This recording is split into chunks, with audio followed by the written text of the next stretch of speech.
Contamos cada día los contagios y los fallecidos locales, los autonómicos, los de nuestro país, los del vecino. Pero si alzamos la mirada, más de 2,5 millones de personas en el mundo han fallecido en este último año por culpa del coronavirus. Si algo ha puesto de manifiesto esta pandemia es que los virus no tienen fronteras, con lo cual tampoco deberían tenerlas los remedios que busquemos contra ellos. Les contamos cada semana las vacunas que llegan a Aragón, las que se han administrado, los colectivos a los que llega y a los que todavía no les toca. Pero ¿qué pasa con el resto del mundo, con los que no tienen tanto dinero para acceder a esas vacunas, con los países en desarrollo? ¿Qué pasa con los olvidados? De todo eso vamos a hablar ya con Carlos Mediano, que es presidente de Médicos Mundi Internacional. Carlos, buenos días. Buenos días. ¿Nos estamos mirando demasiado el ombligo y nos estamos olvidando de alzar la mirada? Un poquito sí, estamos mirando el suelo. Es normal en una situación de emergencia que la gente crea que lo primero que tiene que hacer es blindarse, pero ante un problema global o buscamos una solución global o desgraciadamente eso nos revertirá en negativo contra nosotros, ¿no? O sea, no hay un nosotros y un ellos, estamos todos en el mismo mundo y tenemos que buscar la misma solución. Vamos a ver unas imágenes. Es la imagen de la solidaridad internacional, la de las vacunas de COVAX llegando esta semana, el lunes, a Colombia. Este ha sido el primero de los 18 estados de Latinoamérica que recibirán en los próximos 3 meses 26 millones de dosis de COVAX, una iniciativa multilateral liderada por la OMS y por la Alianza para las Vacunas, Gavi, que se propone distribuir cerca de 2.000 millones de vacunas contra el coronavirus entre los países de medianos y bajos ingresos. Son 2.000 en total, pero hasta mayo solo 237. África fue el primer destino de estas dosis. Ya han llegado a varios países de ese continente. Cuando damos estas cifras, suenan como grandes cifras, pero en realidad con eso se pretende llegar al 20% de la población de esos países. Sí, a ver, yo creo que con este tema del acceso a vacunas tenemos que tener en cuenta que no solamente tenemos que tener ese acceso, sino que lo tenemos que tener en un tiempo razonable en el mundo.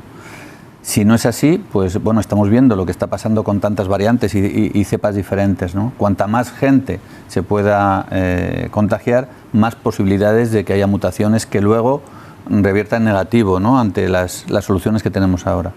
Entonces, parece mucho, pero solamente el 20% de África se espera que esté vacunado a final de año, cuando aquí estaremos, bueno, la gran mayoría, ¿no? Es suficiente, porque hablamos de esas grandes cifras, pero que esté vacunada el 20% de la población, se empieza con los sanitarios, con los colectivos más vulnerables, ¿va a ser suficiente? Pues va a depender mucho también de la evolución de la propia pandemia, porque claro, estamos viendo que algunas de las vacunas que tenemos no tienen tanta eficacia con algunas de las mutaciones que está habiendo. Y claro, es cierto, por ejemplo, que el continente africano no ha sido como continente muy afectado. Ha habido países, Sudáfrica, Marruecos, Egipto, pero no como continente. Pero es verdad que si entra como entró en Europa o como entró en América Latina, bueno, en América en general, pues la situación se puede poner muy complicada. Sabemos ahora, por ejemplo, que la terapia de oxígeno es importante. Bueno, en Senegal, que es el país que yo coordino dentro de los proyectos de Médicos Mundi aquí en Aragón, tiene 12 camas de oxígeno para todo el país.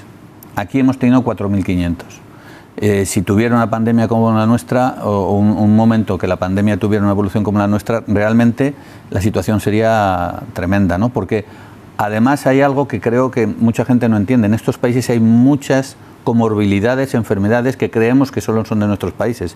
Diabetes, hipertensión, que evidentemente afectan a la evolución de las personas que puedan tener esta pandemia. A veces desde aquí a lo largo de la pandemia nos hemos preguntado si en África, por ejemplo, no está teniendo la incidencia que tiene aquí o simplemente es que no ponemos el foco allí, porque a veces pasa también, ¿no? Bueno, en principio yo creo que lo que nos ha enseñado también la COVID-19 es que aunque no quieras mirarle, él te mira a ti. Y entonces se te llena de gente, se te muere gente sin saber muy bien por qué. Eso parece ser, o por lo menos por los datos que yo tengo, no ha pasado por el momento. En la mayor parte de los países, repito, algún país sí que ha tenido grandes problemas. Sí que es verdad que ahora, por ejemplo, están creciendo el número de casos y el número de muertes en África. No es en el momento una ola tan epidémica, tan fuerte como la que tuvimos nosotros, pero están creciendo. Entonces, no es que no se le ponga el foco, no sabemos muy bien por qué, Tampoco yo sé muy bien por qué en la primera ola pues hubo países en Europa que funcionaron mejor que otros y sin embargo luego hemos visto que nos estamos igualando, ¿no? Entonces hay que tener en cuenta que llevamos un año solo y realmente hemos hecho enormes avances en el conocimiento de una enfermedad nueva, ¿no? Pero es nueva y hay cosas que aún no sabemos. Hemos hablado antes de Colombia, donde llegaban esas vacunas de COVAX. Vamos ahora a Perú, porque desde allí Fernando Carbone Campoverde, exministro de Salud de Perú y ahora asesor del Ministerio en Atención Primaria en la lucha contra la pandemia, nos cuenta cómo va allí el proceso de vacunación. Los países con menos crecimiento, menos desarrollo y menos posibilidad económica tenemos menos acceso a la vacuna, incluso con mecanismos múltiples como el COVAX Facility. Es un tema de justicia, ético y moral. Han llegado las primeras vacunas que pertenecen a la empresa Sinopharm, de procedencia china. Con ellas se está protegiendo a todo el personal de salud, que aproximadamente son 500.000 de personas. Eso significa que estamos todavía en menos del 5% de la protección de la población del país. Las camas UCI están llenas, las camas de hospitalización están utilizadas casi en su mayoría. Nos faltan oxígeno, casi 110 toneladas por día para poder estar abastecidos.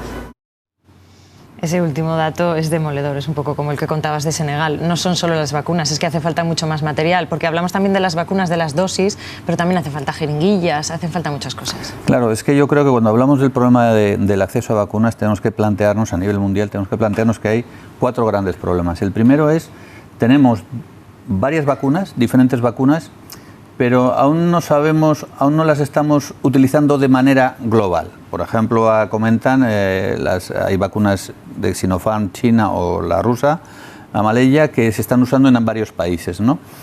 Pero no tenemos, digamos, una gestión global, ¿no? Ese es el primer problema. El segundo es una producción. Está claro que necesitamos producir más, ¿no? Y es un problema pues, que evidentemente hace que mucha gente quiera quedarse las vacunas para ellos. La tercera es el de la distribución de las vacunas, que como se dice, bueno, ya hay una distribución más o menos de a quién va a ser las personas, pero claro, hay muchas personas ahora pues que no van a llegar en el mundo a tener vacunas que son gente mayor o lo que sea, pues porque no tienen acceso en los países. Y el tercero es la distribución dentro del propio país. ¿Qué sistema tenemos en el país? ¿Qué medios tenemos en el país para poder desarrollar? Porque es que no necesitamos vacunar a quien quiera vacunarse, es que necesitamos vacunar a la mayor parte de la población. Y para eso necesitamos, primero, unos medios, unos sistemas de salud que en muchos países son muy frágiles, y también necesitamos que la población esté convencida de que se tiene que vacunar. Y este, por ejemplo, es un asunto que no se ha tocado prácticamente nunca. Se dice que hasta que no esté vacunado el 70% de la población mundial no estaremos a salvo, por mucho que nos hayamos vacunado o nos hayamos adelantado o asegurado esas dosis de vacunas a algunos países, ¿no? Sí, es verdad que, vuelvo a decir, es una enfermedad nueva y realmente es que no sabemos si va a ser el 70, si va a ser el 60, por ejemplo, los datos que estamos teniendo con Israel, que es el país que más avanzado va, pues la verdad es que son muy alentadores, ¿no? Pero no sabemos si en un momento dado una cepa, ahora se habla de una cepa de California con una de Nueva York, que es un híbrido que puede hacer que sea más virulenta o que se extienda más. En fin, vamos a ver. Lo que necesitamos es verdad tener un plan para vacunar al mundo entero, pero en un tiempo. Si no, a lo mejor no es eficaz lo que estamos haciendo. Tenemos que ir más rápido que esas variantes, ¿no? Así es, o sea, necesitamos... Y es que, claro, bueno, se puede comentar, ¿no? Pero digamos, necesitamos extender esa capacidad de producción en el mundo, ¿no? Yo creo que es absolutamente necesario para el bien de toda la población, pero es que también para nosotros. En España, el Gobierno aprobó en enero un plan de acceso universal de vacunación solidaria. El objetivo, contribuir a aumentar el porcentaje de la población mundial que pueda inmunizarse contra la COVID-19. Saludamos ya al director general de Políticas de Desarrollo Sostenible del Ministerio de Asuntos Exteriores, Unión Europea y Cooperación, Gabriel Ferrero. Buenos días. Hola, muy buenos días y muchas gracias por la invitación. ¿Cuál va a ser la contribución de España a ese objetivo de que la vacuna llegue a cuanta más población mejor? ¿Va a ser a través de dinero, de vacunas? Pues está siendo a través de ambas. De momento ya lo ha sido a través de, en primer lugar, impulsar como uno de los miembros fundadores la iniciativa aceleradora del acceso a las herramientas contra la COVID, tanto a las vacunas, pero también, como se ha mencionado, a los diagnósticos, a los tratamientos o al refuerzo de los sistemas de salud. Lo hemos hecho a través de una contribución financiera importante a este mecanismo, que está ya adoptada y está desembolsándose, en concreto de 50 millones a la iniciativa Gavi para el acceso de los países de renta media baja y países menos avanzados a las vacunas a través de COVAX, como se ha mencionado. También a través de una aportación de 75 millones de euros al desarrollo y la investigación de vacunas a través de la iniciativa multilateral CEPI, todo bajo el liderazgo de la Organización Mundial de la Salud. Entonces, por un lado, el empuje político y la contribución financiera que ya es efectiva para traducirse en estas vacunas que estamos viendo llegar a Colombia o que estamos viendo llegar a Ghana o a Costa de Marfil y a otros países en los últimos días. Y por último, en segundo lugar, efectivamente a través de... Sí, perdón. No, le iba a preguntar, puede continuar, le iba a preguntar si ya existe un decálogo de principios de desarrollo, de acceso a esa vacunación, si ya se está poniendo en marcha, si esto de este plan del que hablamos ya se está materializando. Sí, por un lado, como decía, el apoyo internacional y financiero, que eso ya está materializado, y en segundo lugar estamos ya desarrollando, conforme evoluciona la disponibilidad de vacunas, que estamos viendo es un proceso que está arrancando y esperamos en los próximos meses llegue a una escala mucho mayor de la que estamos, materializar efectivamente esos mecanismos de acceso. Estamos priorizando el contexto humanitario, aquellos colectivos que menos posibilidades tienen de acceso, refugiados, etcétera, los países menos avanzados y los países como gran parte de los de América Latina, que son nuestros países hermanos, países socios, y lo haremos a través del mecanismo de la Unión Europea, que es el mecanismo que estamos trabajando para poner en marcha, y por supuesto a través de COVAX, que es la iniciativa multilateral, como hemos mencionado, que realmente tiene ese enfoque de favorecer el acceso universal, simultáneo a la vacuna y a los remedios. Algunos países y organizaciones han pedido la suspensión de las patentes, de la vacuna contra la COVID-19. ¿Cuál es la postura de España en cuanto a ese tema?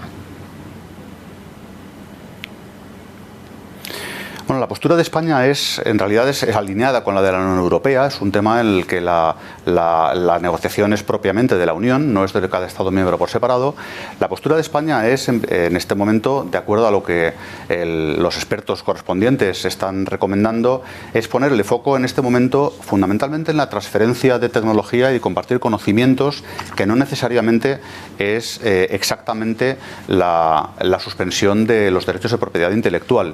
De todas maneras, en estos meses vamos a ver cómo evoluciona la situación, porque nuestro objetivo, desde luego, es hacer todo lo posible para que sea el acceso universal efectivo, con medidas que sean realmente efectivas. Pues Gabriel Ferrero, director general de Políticas de Desarrollo Sostenible del Ministerio de Exteriores, gracias por atendernos y buenos días. Muchísimas gracias. Carlos, esto de las patentes no es nuevo, ya se hizo hace 20 años con las del SIDA, y lo que se dice de aquel gesto es que para muchos ya llegó tarde. ¿Estamos a tiempo de corregirlo? Sí, yo creo que sí. Yo creo que sí que estamos a tiempo. A ver, hubiera sido mejor haberlo hecho antes. Hubiera sido mucho mejor haber negociado mejor antes. Quiero decir, al principio de las vacunas. Al principio, cuando ya sabíamos que había vacunas el año pasado, posiblemente hubiera sido el momento en donde realmente podríamos haber mejorado. Hay dos herramientas más, aparte de COVAX, internacionales, pero que no se están usando. Y una de ellas es precisamente para compartir patentes y otro para compartir tecnología e información, ¿no? Un poco lo que Gabriel decía era exactamente, pues hay una herramienta que es el acelerador de toda esta tecnología, ¿no? Que tiene varias patas. Estas dos patas, por ejemplo, no se están utilizando y sí que se está usando COVAX. Y con COVAX también quiero decir una cosa. COVAX no nació para dar vacunas a los países más empobrecidos. COVAX nació para que todo el mundo nos juntáramos y diéramos vacunas para todos, también para nuestros países, ¿no? Y digamos ahora está cambiando un poco el objetivo, pues posiblemente también por las circunstancias de cómo está evolucionando incluso pues, nuestras propias sociedades y la manera que estamos haciendo de acceder a las vacunas. Ya se habla de un término que es nacionalismo de vacunas, porque hay países que han hecho más acopio de vacunas que población tienen. Bueno, la Unión Europea ha precomprado para 3 veces la población de Europa. Bueno, la población europea hay que tener en cuenta que estas vacunas, en principio, hay que quitar de la ecuación a los menores de 18 años, ¿no? Pero, por ejemplo, Japón si juntas a Japón, Australia y Canadá, han comprado, precomprado vacunas para 10 veces su población. Entonces, sinceramente, en fin, está claro que, digamos, este acaparamiento de vacunas no va a servir, o sea, no le va a servir más a estos países, ¿no? Yo creo que necesitamos, sobre todo ahora, pero también para el futuro, mejorar esta gestión y esta gobernanza global. La semana pasada tendríamos aquí en el plató, entrevistábamos a Carlos Genzor, que es director técnico y socio fundador de Certés, la empresa de San Mateo de Gállego en Zaragoza, que ha anunciado que producirá la vacuna para la COVID-19 también. Le preguntábamos sobre estos problemas que pueden tener algunos países en desarrollo para conseguir las vacunas y decía esto. Una vacuna, o sea, cualquier producto farmacéutico tal, claro, tiene unos costes de desarrollo, unos costes que, digamos, hay que amortizar, ¿vale? Pero siendo un producto de gran venta y no teniendo una dificultad de fabricación enorme, ¿vale? Vamos a decir, digamos, o sea, que se puede escalar y se puede ampliar, digamos, los precios de las vacunas irán bajando conforme, digamos, se vaya poniendo los sistemas productivos en marcha. Decía Carlos Genzor que los precios irán bajando y que si no hay mecanismos internacionales para que lo hagan, la cuestión es si funcionan. Hoy por hoy yo te puedo decir que yo no estoy viendo ningún interés en que cambien, digamos, el statu quo actual en este momento. O sea, yo no sé. Es cierto que hay algunos países que sí que están un poco presionando para que haya esta liberalización de patentes. Pero son los países donde precisamente no tienen empresas farmacéuticas, con lo cual, digamos, el peso es menor. Es cierto que yo creo que es parte del trabajo futuro el intentar empujar un poquito para que esto se haga.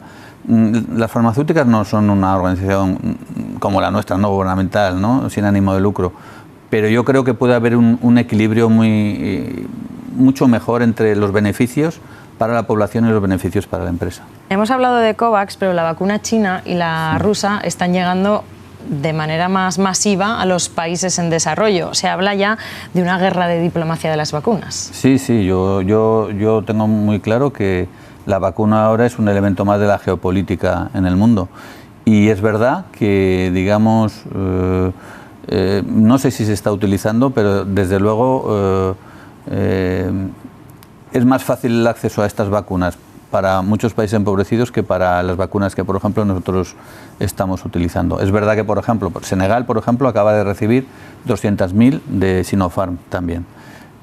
Tiene previstas por el COVAX 1.300.000 de AstraZeneca, pero esas aún no sabe cuándo le va a tocar. Lo que sí que sabe es que ahora tiene 200.000 para su personal sanitario y para la población a riesgo, ¿no? Entonces sí que es verdad que yo creo que se va a usar en el futuro como es parte de la diplomacia y geopolítica internacional. Ahora casi cada día hablamos de la Organización Mundial de la Salud. La OMS ya estaba aquí antes de la pandemia y ya tenía mecanismos previstos para muchas cosas, incluso para afrontar pandemias mundiales. ¿Han funcionado? No, estaba el Reglamento Sanitario Internacional, era un instrumento que permitía a los países, digamos, proteger, promover, prevenir este tipo de pandemias, debería.